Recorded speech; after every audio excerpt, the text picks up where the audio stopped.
What's going on, true believers? Welcome to another episode of One Shot. I am your host, as always, Jacob. This week, it was a lot larger than I thought it was going to be, to be honest. But you know what? Some really good books out there.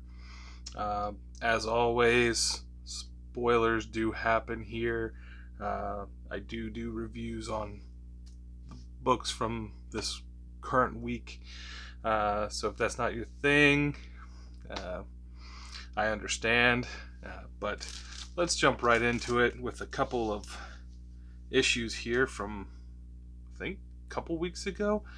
I really wanted some very specific covers from that last Amazing Spider-Man number 75, and so my comic shop ordered them for me.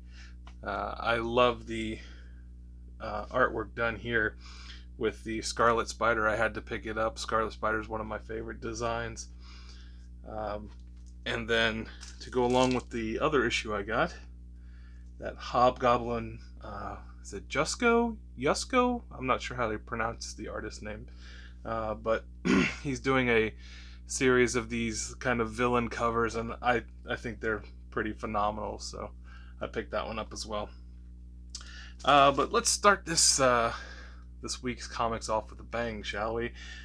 Spawn, Gunslinger. Issue number 1, Mcfarlane is starting off his Spawn universe, and it is really good. I really enjoyed Gunslinger. It's not as, I don't know what you want to say. It's a lot simpler to follow, it seems, than the main Spawn series. But this is Gunslinger Spawn. He came from the past. He's trying to get back to the 1800s, and he's finding out about our world. He's riding a motorcycle, doesn't understand what gasoline is and stuff like that. But we're kind of getting into more of his backstory too, while he's trying to figure out a way to get back to his time. Just a fun book. If you enjoy Spawn, you'll probably definitely love this book as well. I enjoyed it, and I'm not the biggest Spawn fan, but I'm on board with Gunslinger. Eat the Rich, number 3. This one was kind of more of a slower pace. People, if you've been following this one, this woman is kind of gotten herself into a situation where she's in love with this guy, but his family is rich, and the rich people give out contracts to the wait staff that, I guess, like towards the end of when they retire, they get to be killed and eaten by this community of rich people. And she's getting involved in the family affairs now. Like they realize that, hey, he's probably going to wind up marrying her, so just pull her all in, and she's just kind of falling into that lifestyle. In this issue, spoilers, she takes her first bite of human meat, and then is informed that she can pretty much no longer go back to anything else, really. I mean, she can eat other things, but it's not gonna be the same for her. She needs to eat human meat at this point to stay alive, it seems. Really good, really good series so far. Great writing, artwork's pretty good. Eat the Rich. Nightwing 85. This is Fear State tie-in. So Dick Grayson has been led into a trap by the fake Oracle. I can't remember if it was this issue or Batman 115 that's coming up, where we kind of find out who the fake Oracle is, what her, I guess, villain name is, and what she looks like. But Dick Grayson's kind of just dropped everything that he was doing in Bloodhaven, and is trying to help Babs out with her problems here in Gotham City. This series has been really good. I'm super happy that I hopped on this series. Uh, Kind of ready for Fear State to be over, to be honest, though, because I kind of want Dick Grayson to get into his own thing again, because that was way more interesting than this Fear State event. But good series overall. Nightwing 85. And like I said, Batman 115. I don't know. James Tynion usually does it for me with his writing, but he's phoning this series in. Not really enjoying it. The Batgirl's backup story in this was okay. Kind of not sure where that falls in the timeline. It seems to be like a few issues back, maybe. But it was okay. I'm just with DC and their characters. Like, can they just not come up with new characters, like new names and stuff? Because there's like 3 Batgirls. They even mention it in this issue. There's 3 Batgirls. How many Robins are there now? I don't even know. Can't they just come up with something different?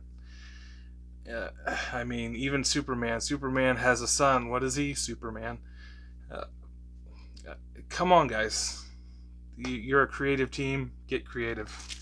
But back to this book. I don't know. It was really relatively boring. I'm not really enjoying the series anymore. It started out really good, but I can't even remember what happened in the book. I really can't. It's not that great.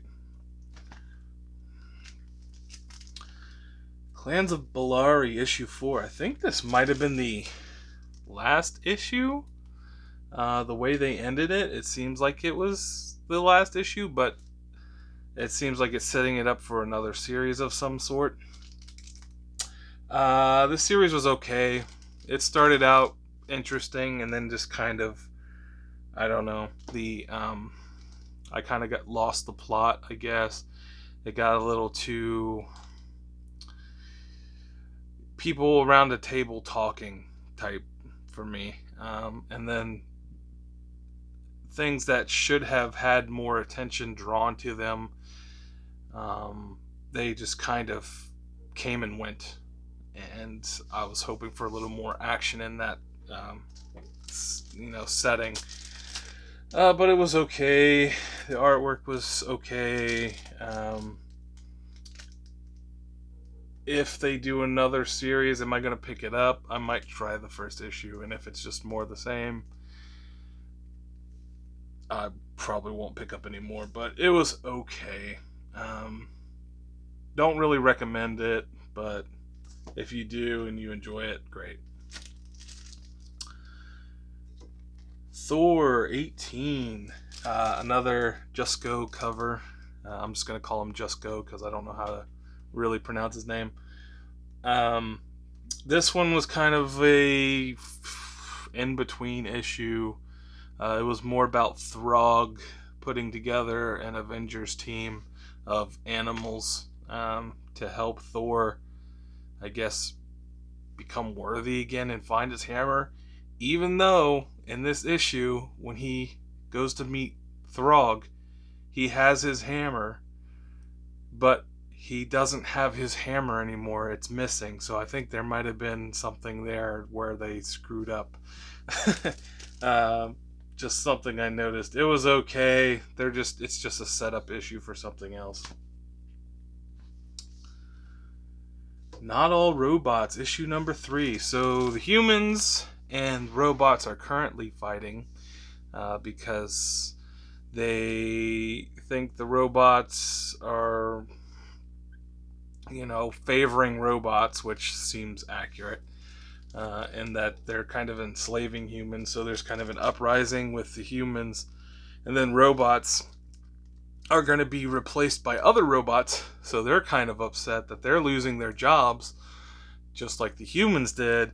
So there's an uprising of robots, and the robots are getting replaced by more human-looking robots to make the humans more comfortable. and with the main robot that we're following, we're realizing he's probably going to lose his job. He's kind of just he's slowly going to that place where he's just going to break and maybe do something crazy one way or the other. This series has been really good. It's very topical on being replaced by automation. It's a great series, and then automation being replaced by automation. That's kind of a twist there for me. But this series has been really good. Highly recommended. Not all robots. Batman versus Bigby, A Wolf in Gotham. This is issue number 2. This issue got probably more interesting towards the end. Dick Grayson is still Robin in this series, and he's training like a group of Robins, which I thought was interesting. Even after I just said, get a different name for the multiple Robins and Batgirls and things. But that was kind of interesting, though, the way they did it in this issue. But some of the artwork in this book, I did not like it. Bruce Wayne's face was looking weird and goofy. The story was just kind of meh. Nothing really happened until the end of the book. I don't know. I might give it one more. If it doesn't pick up, I'm out.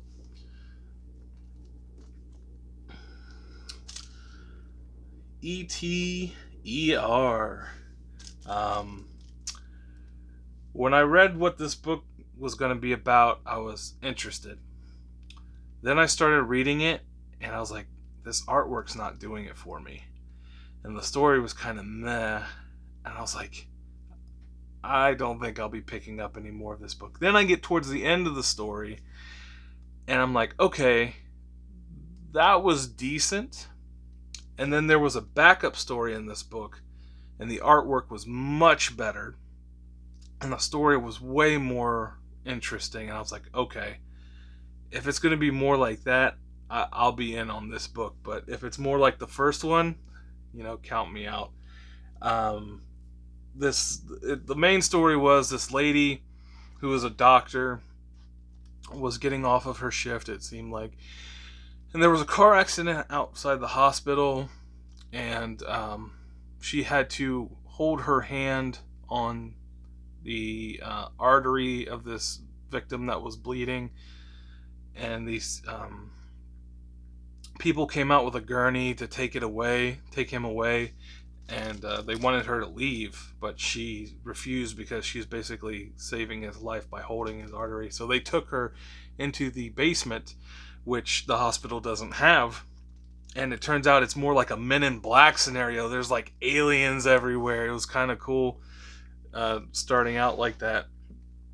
Like, it's like a Men in Black, the hospital, if they made a movie about it. The second backup story in this was a guy who was kind of shrunk down into a pill, and then was given to a alien to fight off bugs like he was an antibody, and then he was passed through the other end, which was kind of funny. But that story seemed way better to me than the first one initially. But I don't know. I might give this. I'll give this another couple issues, maybe. But it's kind of hit or miss, 50-50 on this one. Refrigerator Full of Heads. This is a I don't want to say it's a tie-in to Basket Full of Heads. I did not read Basket Full of Heads, but I've heard so many good things about it. And then I saw that there's a new series called Refrigerator Full of Heads. I really wanted to get into it, and I was hoping that it didn't tie in too much to where I didn't understand what was going on. And I think this was a good jumping on point, because it didn't really seem like it tied into anything. It was kind of its own thing. But I really enjoyed it, even though I'm a little confused. but it's just starting out, and it looks like it's heading down a good path here. There was a a break-in at this rich people's house. They had a bunch of artifacts, but these people were looking for one specific one, and it tied into a lot of Norse mythology, which I'm really into. And then we go later into the future where we're following this couple, and there's like a giant shark attack and everything. It was pretty interesting in this little like town, very Jaws feeling at points, and I think that was intentional. But this series, I'm definitely in. I'm kind of sad I missed Basket Full of Heads if it was anything like this, but yeah, Refrigerator Full of Heads, definitely really good if you like. I assume if you like Basket Full of Heads. And probably my pick of the week, Ice Cream Man. This is issue 26. This issue was definitely different. You had to read it, like they give you instructions to read it like this. So the book opens up like that, and it's a guy climbing down his family tree. It gets into the fact are the things that are, right or wrong with you, are they genetic, or can you break the cycle? I thought the message was really good. The guy, he's going down his family tree to where his great great grandfather was a drug addict and stuff like that, and his great grandmother was an alcoholic, and his father took psychedelics and things like that, and he does all of these things as well, but he's learning that his family did it, and he thinks that, hey, it's just in my genes, I was born to fail. But towards the end of the book, we get to the point where it's like, hey, I'm going to break the cycle. I don't have to be like them. And I thought the message was really good. So definitely great message, great issue. Ice Cream Man, number 26. And then a few of the back issues I picked up. Amazing Spider-Man, 308. Some more Mcfarlane goodness. All three of these that I have here are Mcfarlane goodness. So there was Amazing Spider-Man 308, 318. Sorry, I have 4 of them. This is probably my favorite cover out of all of these. Just the action of Spider-Man dodging the Scorpion. 320.